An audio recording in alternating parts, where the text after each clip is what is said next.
What was your projection for the Patriots win total? So after the schedule came out, that's when I did it, and my preseason prediction was 11-6, with the caveat that I come out with my final prediction like the weekend of the first game. Version 1.0. Yep. Okay, so your initial, after looking at the schedule, was 11 wins for the Patriots. Yep. That's a playoff team, 11-6, contending with the Bills. That's good. It's a nice season. It's a great season. Okay. You have yet to post your final revision on Right. that because you said, again, the caveat being pending what I see at training camp. I want the preseason to play out, all the practices that we get to watch. Let me get as much information as possible. Information, because facts matter and information matters. Yep. Data, hard data. So, if you were to do it today, and you haven't officially posted it, so I'm asking for a preview. This is a soft open. Yep. If you were to do it today, Sneak peek. where would you be? I would be around 8 or 9 wins for the Patriots. Bedard bomb. 11 wins to 8. So you've gone from 11 to 8 or 9 wins. Yep. Why? Let's list them in order, shall we, please? A couple of different reasons, and I'm just calling up my email. Why do you need to Sorry. call anything up? Just speak. Because I just, He wants the ammo. He wants the ammo at his fingertips. Okay. Wow, they haven't even played a game lesson. You haven't with 3 losses. This is great. Number one is there is absolutely zero depth on this team.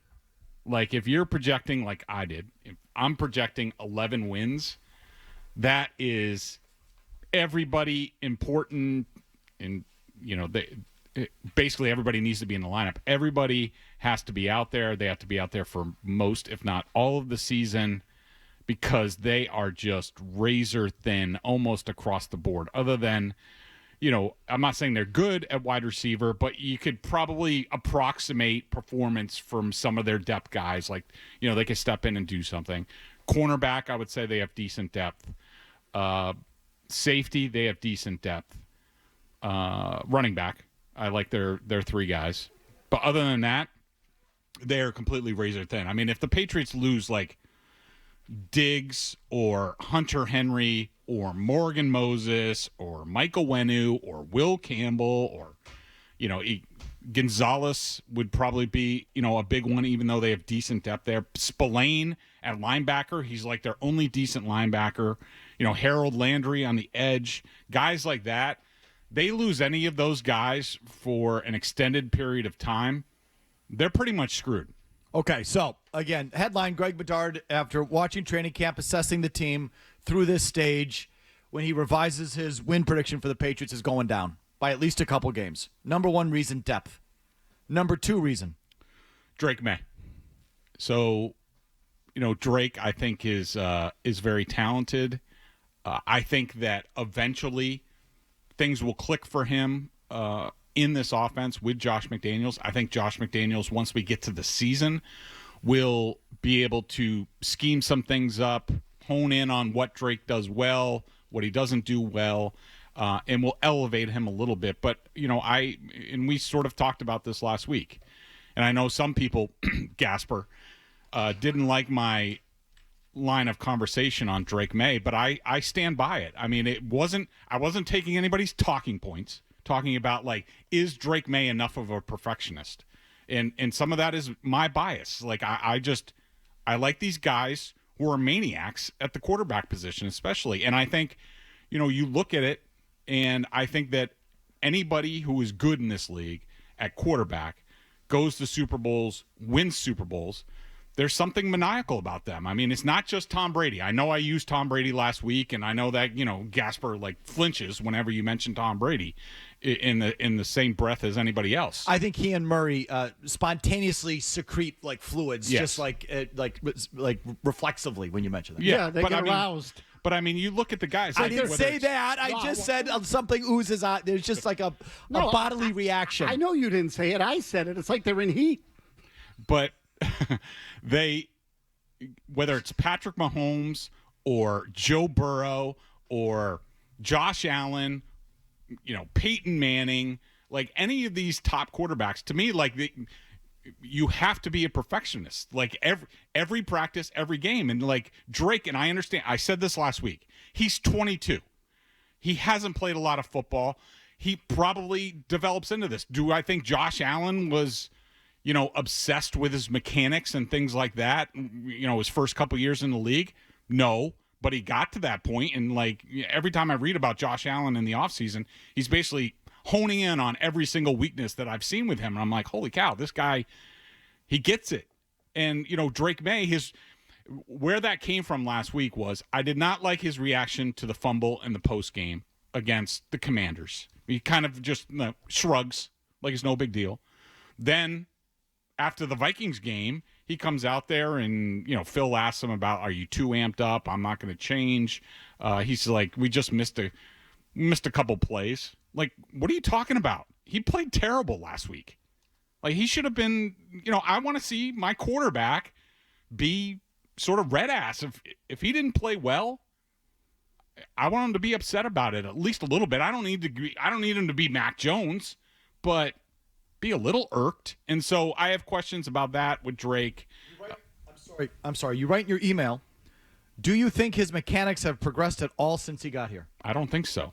They were not good against the Vikings. I mean, this is the same stuff that you heard him coming out of USC, out of UNC, all the quarterback experts, whether it's Chris Sims or, Greg Cosell or whoever, like they all said, like, because his mechanics are so sloppy, his feet, some of it, his throwing motion is still wonky. I don't like it, but, I guess I'm going to have to get used to it. But he misses like these bunny throws. I mean, that throw to Demario Douglas was easy. The first pass of the game to Mac Hollins was easy, and he's lucky Mac Hollins is like 6'4". The pass to the sideline when he missed 2 open touchdown passes, that was high to Mac Hollins. If he's not 6'4", he doesn't catch that. And like, I mean, we're through 2 preseason games, and you watch around the league. I mean, even Caleb Williams the other night looked dynamite going up against the Bills' backups. Drake's faced the backups in both preseason games, and what's he done? He ran for a 3rd down against the Commanders, ran for a touchdown. Both times, I thought he had opportunities to throw the ball down the field. And then his one play against the Vikings was, when he rolled out to his right, and he missed 2, Demario Douglas and Kyle Williams, who were open for possible touchdowns. So, I do think, and from talking to people, let me just say this. Internally, they love Drake May. They think he's everything that they want, that he processes fine.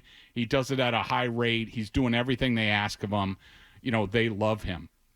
But, I mean, I just look at it, and I don't understand how he's good in these joint practices, and he has been good, and he doesn't play well in the preseason game. I do think, from watching Drake, I do think that there's a bit of, okay, well, I know this is a preseason game. I know I'm going against the backups. He sort of, I don't know, dials it back a little bit.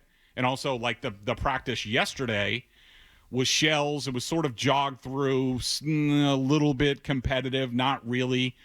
I don't think he was, primed for that, where I thought he was better today, where it was ramped up a little bit more, starters versus starters, like, all that stuff. So I do think because of his youth, he sort of rides the wave a little bit. And I don't love that, but I think in time he's going to grow out of it. So bottom line, you don't think he's ready to carry the team, elevate the team as a, franchise premier quarterback does? No, as of like week 1 or week 2, no. But my hope is that by, mid-season and being in this system a bit more and being with McDaniels, I hope that he gets there. But, we're all hoping that it gets there.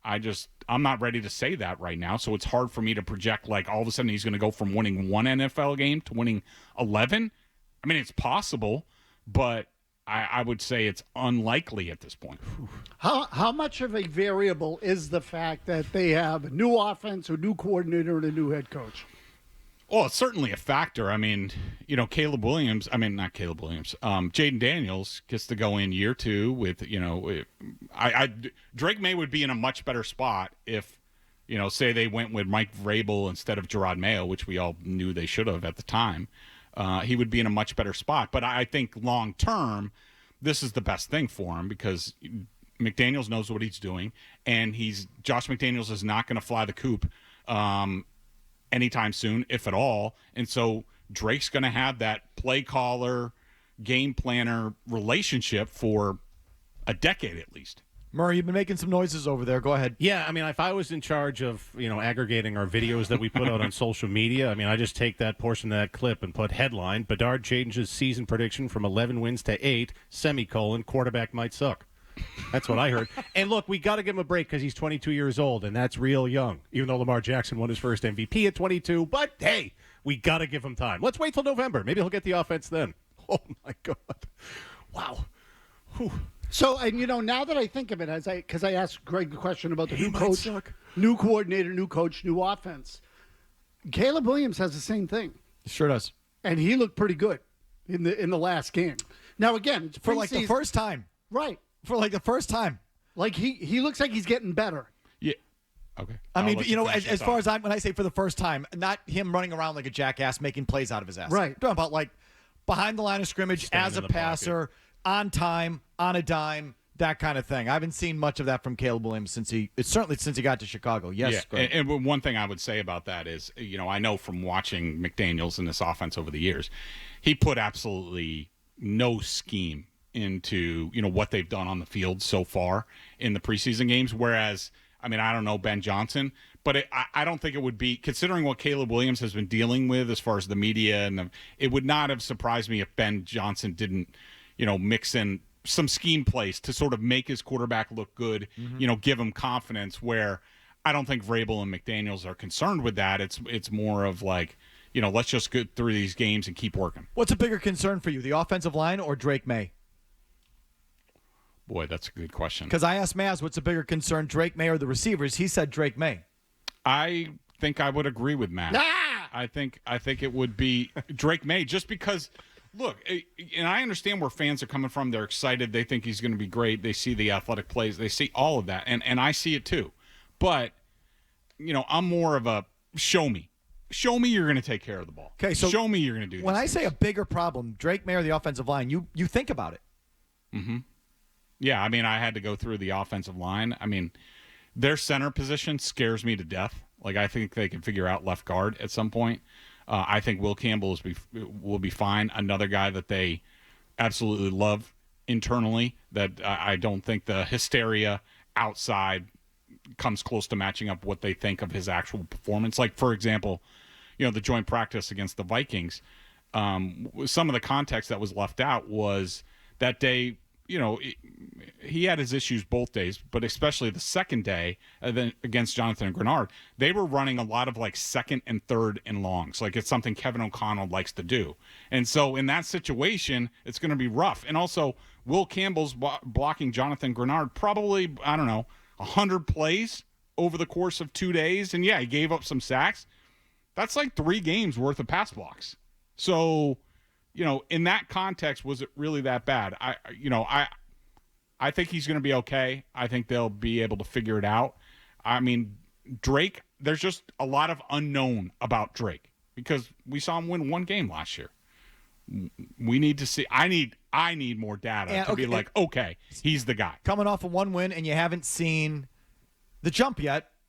Obviously, the games haven't started, but based on what you've been able to see, we haven't seen that next step. Yeah, and the thing is like, I've been so impressed with him in the joint practices, where they are using some schemes. I mean, Vrabel said it before the second practice in Minnesota.